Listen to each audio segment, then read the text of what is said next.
You've been pretty bullish on Dalton Kincaid going into this year as we move kind of to tier 3 here and show some of these guys. I wanted to start with him, though, because he's somebody we were talking about as a top 5 tight end pick last year, or top 7-ish, and now he's fallen all the way to tier 3. Do you think this is one where the pendulum actually swung too far the other way? They spent a first-round pick on him like 2 years ago. Yeah. They invested serious capital in Dalton Kincaid. His rookie season, he showed flashes, and then last year, as you broke on the show, Matthew, so it's like he's dealing with a knee injury, and it really seemed to hinder him. And I think Josh Allen, as Dalton spoke about on this show, and he also shared a story about getting beaten up by a kangaroo in Australia. He's the only tight end in the NFL to share that kind of story on this show. But he's like a young Jake Kraft. That's where it all began. You can tell there's a little bias here. Yeah, that's where it all began. But look, he spoke about how Josh Allen is a very unique type of quarterback. He's not just going to sit in the pocket and throw in structure all the time. You need to be on the same page with Josh Allen. You need those reps to develop that timing. And we saw the Bills' final play of the season, timing slightly off half beat. He couldn't make that catch against Kansas City in the playoffs. But I think that just through health, he's on the right side of the aging curve. He's just going to get better naturally. And then also, like this Bills offense, it's annoying that Dawson Knox plays so much for Dalton Kincaid's purposes. But also, if Kincaid plays better, he's going to earn more playing time. Right. And there's no one on this Bills offense who is like peak Stephon Diggs, who has to be the guy. Correct. Like there is a chance that Dalton Kincaid, there's a chance he's the most targeted player from Josh Allen. That's the point, right? I mean, you sit here and look like, all right, what's his target competition? And yes, Dawson Knox plays a lot of snaps, but that's when they're playing 12 personnel, Connor. They're so different. It's really different positions. Right, exactly. I mean, honestly, Kincaid is their slot receiver, right? And so it's like you've got Khalil Shakir, you've got Josh Palmer and Keon Coleman, and Curtis Samuel still there. Like, to your point, there's no one there that's like, oh, peak Stephon Diggs, that's a guy that's got to get 8 to 10 targets a game. And so there's a non-zero chance that Kincaid is, if not Josh Allen's number 1 target, one of his top 2 or 3 guys as well. And so I'm just telling you, when I spoke to my source, who's on the offensive coaching staff of the Bills, they were like, he was just hurt all last year. Like, he's going to have a big year, and so we'll see if that ends up playing out. But I do like, if you're down here in this range, I think Dalton Kincaid is really interesting. I think Tucker Kraft is really interesting, right? Third among tight ends last year in fantasy points per target last season, minimum 50 targets. And again, as we talk about, sort of similar to the Bills, the Packers they have a lot of guys, but with the exception of maybe Matthew Golden, the rookie. But we haven't seen it yet. Like exactly. He has first-round draft capital, and camp reports have been good, but we haven't seen it yet. And I don't know that Golden's going to be a big red zone target regardless. Kraft, I think, is their best red zone target of all the guys that are in the passing attack. And I know they like to run when they get in close and they use Jacobs. But, if we expect a better year, a positive regression year from Jordan Love, Jay, and I know you're high on Love this year, I do think Tucker Kraft becomes really interesting, especially as a red zone target here. And the problem we have with this team so often is we don't know which wide receivers are going to be on the field the most. Right. Tucker Kraft blocks so well that he's just always on the field. Yeah. So you don't have to have that worry with him. This is from K-Dog Cuisine. Can Tucker Kraft be your tight end 1? Will he be the second option in Green Bay? Yes. By the way, K-Dog, I don't think that's the proper spelling. I think it's only 1 G. But yeah, K-Dog, yes, Tucker Kraft can be your tight end 1, obviously, if you're waiting on the position. And I do think there's a real scenario where he could be the second option in Green Bay. Maybe the first option. There is a world where he is. Right.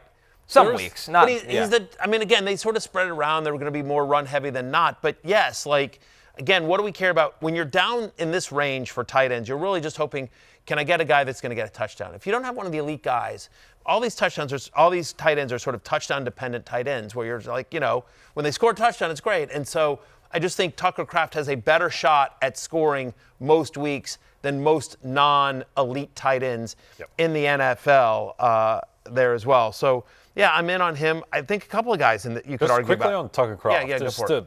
Here's how I would look at him. So Jordan Love, his rookie season was basically 2023. It was his first full year as a starter. It was a bit of a rough first couple months, just kind of growing pains. Week 9 to the end of the season in 2023, he was second in the NFL in EPA per play among quarterbacks. Only Brock Purdy was better. Last year, does his MCL in week 1 and then does his groin when he comes back. He's banged up. The only stretch where I thought he was healthy was after the bye, weeks 11 through 17. third in the NFL in EPA per play. When this guy has been healthy, he has been a top 3 quarterback in the NFL. And if you're looking at the Packers offense through the scope of, we might have a guy who's like a top 5 guy, like an MVP level quarterback, well, where's the production going to go to? Well, Tucker Kraft led the team in touchdowns last year, and I don't really see a reason why he couldn't do that again. His skill set is extremely sustainable because it's built on yak, where he is just a monster after the catch. That is much more sustainable and replicable than relying on like 50-yard bombs. Like, he's just going to produce when he gets the ball in his hands. So, yeah, I think he could be an absolute monster this year.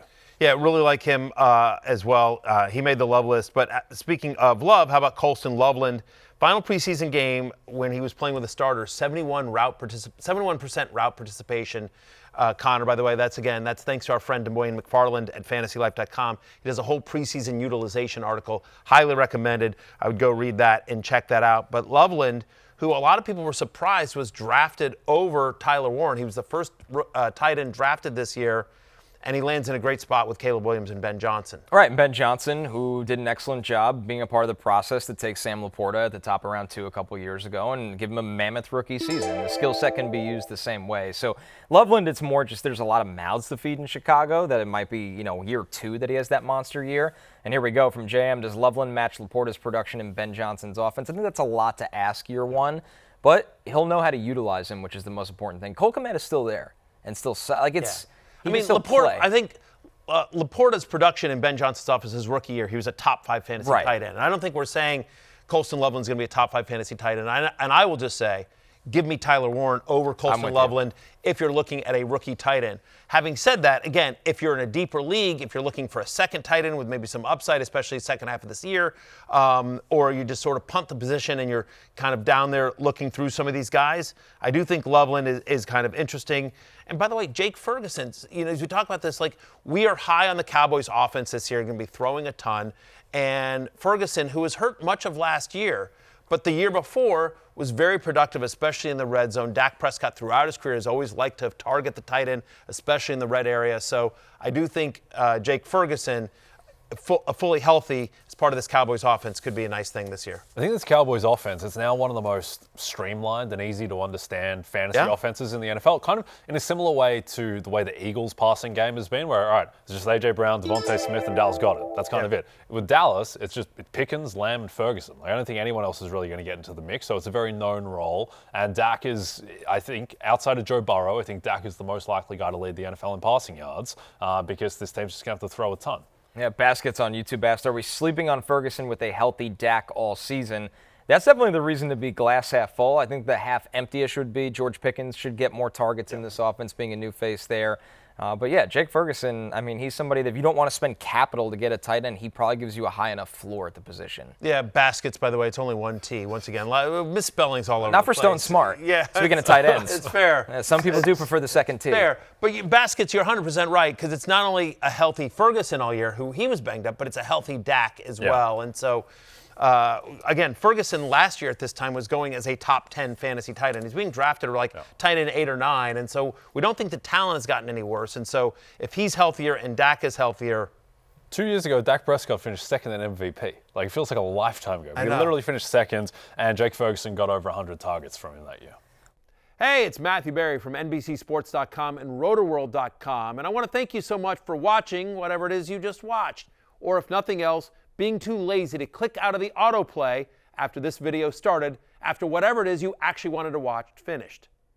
But now that you're here, I'd like to take a moment here to ask you respectfully now, okay? I'm asking you respectfully to subscribe to the NFL on NBC YouTube channel. You'll get the latest Roto-World fantasy news headlines, all sorts of great shows, including my own Fantasy Football Happy Hour. So go subscribe now. Again, I'm asking respectfully.